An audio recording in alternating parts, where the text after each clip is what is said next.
Hello everyone, welcome to our channel. ఈరోజు మనం egg cutlet curry చూద్దామండి. ఫస్ట్ ఎగ్స్ బాయిల్ చేసుకున్నాను. ఎగ్స్ బాయిల్ చేసుకున్నాక దాన్ని పీల్ చేసి దాన్ని హాఫ్గా మిడిల్ని కట్ చేసుకుని పెట్టుకోవాలి. తర్వాత ఆనియన్స్ కట్ చేసుకుని ఆనియన్స్ని బాగా ఫ్రై చేసుకోవాలి. అది కొంచెం మగ్గాక మనం బాగా దాన్ని మగ్గే వరకు వేయించుకోవాలండి. మగ్గాక అందులో కొంచెం అల్లం వెల్లుల్లి పేస్ట్ వేసి బాగా ఫ్రై చేసుకోవాలి మళ్ళీ, ఎందుకంటే పచ్చివాసన ఉండిపోతుంది కదా. చూడండి, ఇప్పుడు నేను అల్లం వెల్లుల్లి పేస్ట్ వేస్తున్నాను. అల్లం వెల్లుల్లి పేస్ట్ వేసాను కదా, ఇప్పుడు దాన్ని బాగా ఫ్రై చేసుకోండి. పచ్చివాసన పోయేంత వరకు ఫ్రై చేసుకుంటే చాలా బాగుంటుంది, లేదంటే పచ్చివాసన వస్తూ ఉంటుంది. అందులోనే ఇంట్లో రెడీ చేసి పెట్టుకున్న గరం మసాలా వేసాను. అది వేసిన తర్వాత కొంచెం వాటర్ వదిలాను అందులోకి.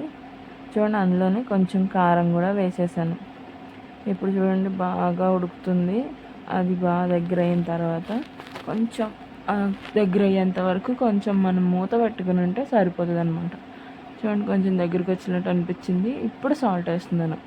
సో సాల్ట్ ఫస్ట్లో కూడా వేసుకోవచ్చు, కానీ నాది ఒక యూనిక్ స్టైల్ ఉండాలి కదా, సో లాస్ట్లో వేస్తున్నాను అనమాట. అంతేనండి, కూర దగ్గరికి వచ్చింది, సాల్ట్ సరిపోయింది. ఆ ఎగ్ కట్ చేసి పెట్టుకున్నాం కదా, దాన్ని అలా వేసేసుకోవడమే. Thank you for watching. ఇలాగే మీరు నన్ను ఎంతో ఆదరాభిమానాలతో అభిమానిస్తారని కోరుకుంటూ, ఇట్లు మీ యూనిక్ కిచెన్స్. Thank you.